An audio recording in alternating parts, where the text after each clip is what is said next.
Milwaukee's next generation deep cut bandsaw is nothing like what I've actually pictured in my head would come from Milwaukee. First, this curved handle is going to be more ergonomic, and then there's a longer trigger inside here that is variable speed.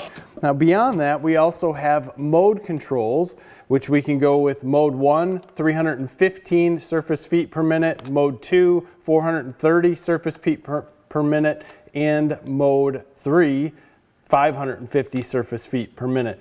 Now also in this mode button is a cut brake. If you push and hold, that will turn on the cut brake. That means when this gets through the cut, it'll automatically sense that there is less torque needed and it will turn off the tool. So sometimes you may not want that on, so you just push and hold the mode button and you can turn it off. That's going to be great if you're working overhead in areas that you can't see.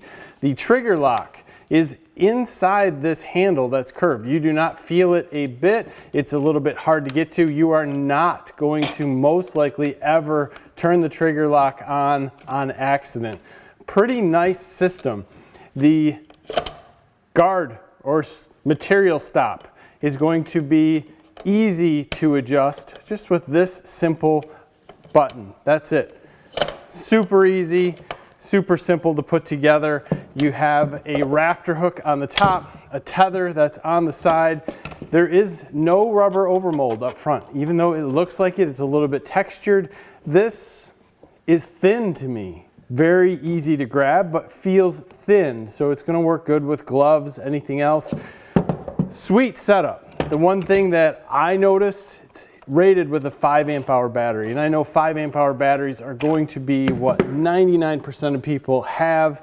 They're just popular.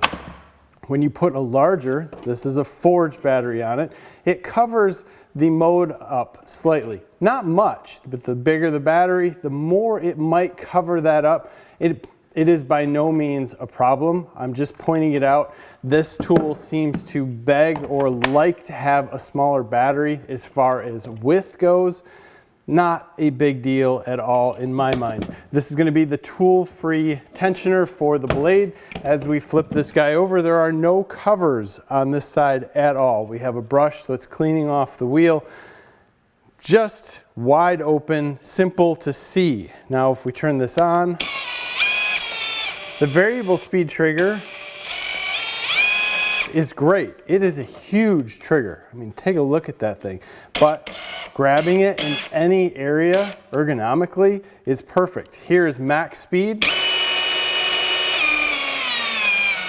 We can bring that down pretty easy. Pretty simple setup. Removing the blade, we can pull this all the way over. The one thing that I noticed, this is flopping here. So if I set it down on this side, especially putting the blade on, it likes to move itself forward a little bit, giving you a little bit of trouble with tension. So when you're first putting this blade in, make sure that you do not have a little bit of tension on it. It is tight, like just about any of the bandsaws out there, but blade's awesome. I will have in the description the blade length that you need on this. This can be a little bit of a bear to go back in because of these two bearings. Don't ask me why, but this one has been a little bit harder for me initially than some of the others that I've used. I don't think that is anything to do with how it's designed. I think it's just simply lack of experience in using it. Once we put the tensioner back on, hit this guy, we're back in place. It's simple. Everything about this is great, easy to use. Now you have 5-inch capacity. That's going to give you, right there, we're looking at 5 1/16 across. There is a slight lip here. I'm going to the smallest section, so it's 5 1/16. If we come the other way to go for depth, it's going to be about the same at 5 1/16. So you're getting every bit of the depth that they are advertising. This tool was designed around speed, ergonomics, and lightweight. It's 10.3 pounds, which is great. It seems very, very strong. There's no flex in this at all, which I think is great. And the ergonomics of it is actually perfect. This curved handle, well, it doesn't seem like it would be perfect. It actually is. Everything here is great. I think this is wonderful. I'm curious about the cut brake. We're going to turn this one on, and at the end I'm going to hold the trigger. It should turn itself off once the cut is done.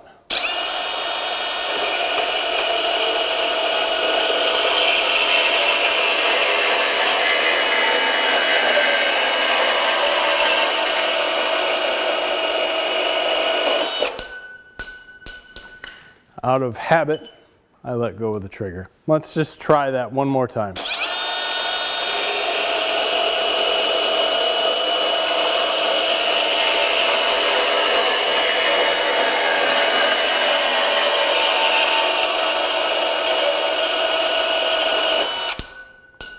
And there you go, you got a blinking light that happens when you have the cut brake. So if that is messing with you and either heavy vibrations or there's going to be variations in the cut and it's turning off, you can just simply turn that off by pushing and holding the button, and it will remember that. So we can remove the battery, put the battery back in. It remembers the last mode that it's in and the situation on the cut brake. Can't ask for anything better. The LED light is in a perfect place. That comes on with the trigger and stays on a little bit after it is off.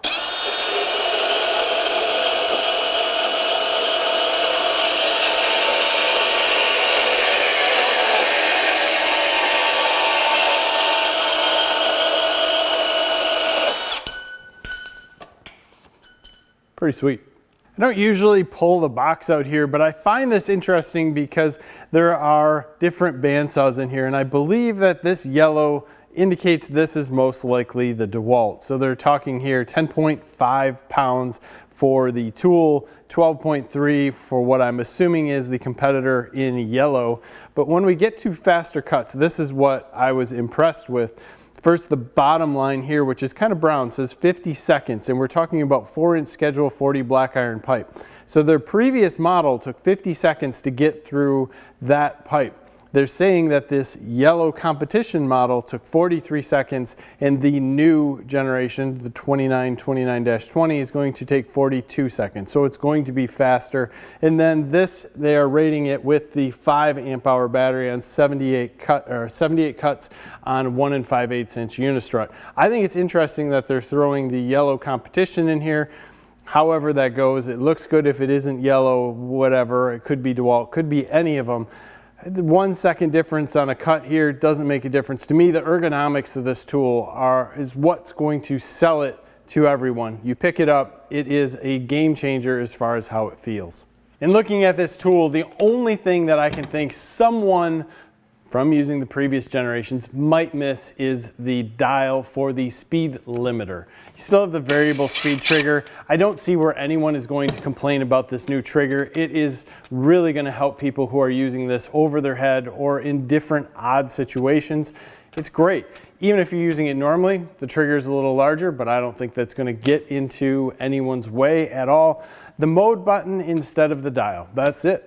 If you can deal with the mode button for your speed limitation, instead of having a dial that went 1 through 5, no big deal. And I really go down this road, no big deal. I don't think either one is going to hold up more or less in any of the situations.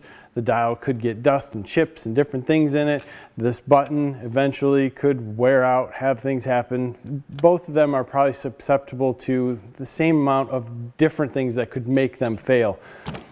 Ergonomics, they nailed it. It's nice, lightweight, like the 5 amp hour battery rating, that we don't have to have some of the new HD batteries out there. Obviously, if you're using this overhead, you want to have the lightest weight battery that you could on here. It's pretty sweet. I think that they nailed it. It's top to bottom. So if you're in the market for a new bandsaw, this guy is running right between $379 and $399 MSRP. That may change over time. I'll make sure that I have a couple links up to this guy. Pretty sweet. If you're in the market, check it out. Give us a like in this video. Subscribe to the channel if you haven't already. Thank you for your time. Have a great day. you.